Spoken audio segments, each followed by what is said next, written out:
vamos falar agora sobre a diretoria do Flamengo, sobre Carlos Noval, que é gerente de futebol da base, na verdade deixou de ser, e também gerente de transição, e agora ele só vai ser gerente de transição.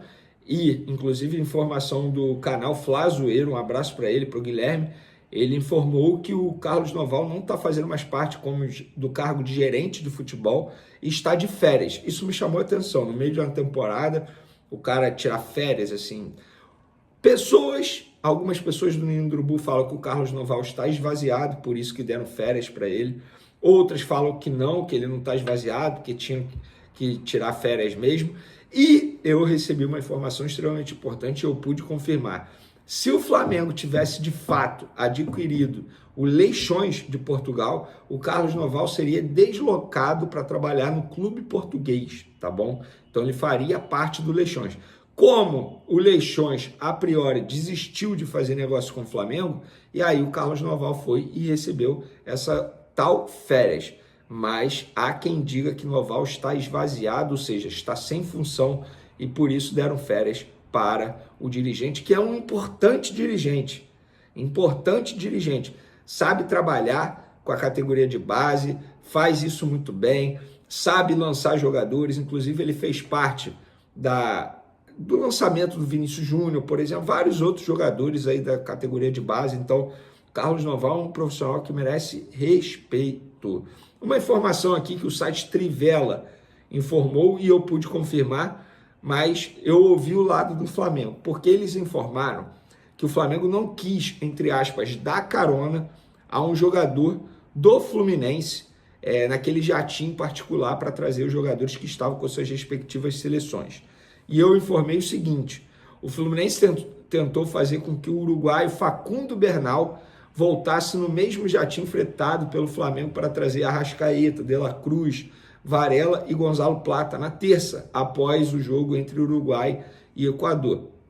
O tricolor, obviamente, iria pagar o custo do volante, mas o Flamengo respondeu no dia seguinte da solicitação do Fluminense que era um avião pequeno e que não teria espaço, que já estava lotado, ou seja, não teria como.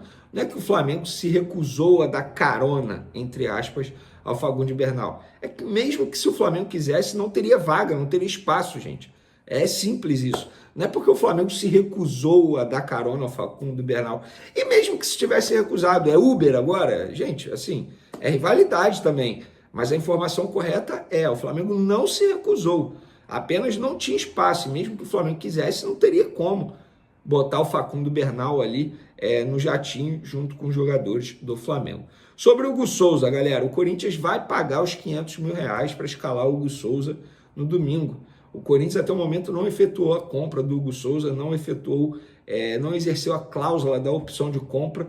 A história vocês já sabem, o Corinthians ofereceu um fiador que o Flamengo não aceitou e o Flamengo não é obrigado a aceitar qualquer fiador, pelo contrário, a cláusula da opção de compra só pode ser parcelada se o Flamengo aceitar esse fiador, senão o Corinthians tem que desembolsar o valor, entre aspas, irrisório de R$800 mil à vista, e eu não sei porque até o momento o Corinthians não fez isso, seria muito mais fácil para eles, mas enfim, o Corinthians não comprou o Hugo Souza, e aí R$500 mil vai cair na conta do Flamengo novamente. No total, o Corinthians deve desembolsar aí R$7,3 milhões pelo goleiro Hugo Souza, sendo R$1,5 milhão em multas para escalar o goleiro, 3 vezes, né?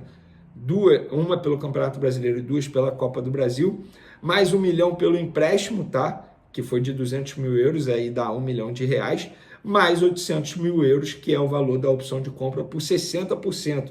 Com todo respeito a alguns colegas jornalistas que estão noticiando por 50%, mas a informação correta era por 60% e o Flamengo mantendo 40% dos direitos econômicos do atleta para uma futura venda.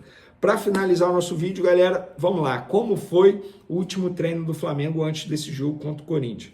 Antes de mais nada, o Felipe Luiz, pelo visto, vai adotar um estilo europeu, ou seja, não monta time e não passa o time titular para os jogadores na véspera, no último treino.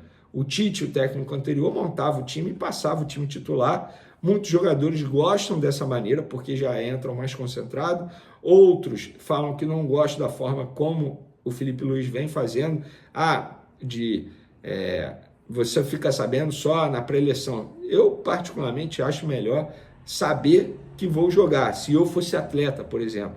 Tem gente que acha indiferente, mas enfim. O Felipe Luiz não esboçou o time titular, fez treinamento de penalidade máxima, que bom, né? É óbvio, mas é sempre bom dizer isso. E fez também jogadas ensaiadas, mas em nenhuma jogada ensaiada esboçando o provável time titular. Pelo contrário, o Felipe Luiz ele mexe muito. Tanto é que antes do último jogo, muita gente noticiando que o Cleiton treinou de titular. Gente, o Felipe Luiz ele mexe, ele mescla muito. Então isso é normal. Mas o provável time do Flamengo é aquele que todo mundo sabe, né? Rossi no gol, Wesley sendo mantido na lateral direita, Léo Ortiz, Léo Pereira, dupla de zaga, e Alexandro voltando para a lateral esquerda, ainda bem, porque o Ayrton Lucas está muito mal. E aí o meio de campo titular, Pulgar, De La Cruz, Gerson e Arrascaeta, e a dupla de ataque, Bruno Henrique e Gabigol.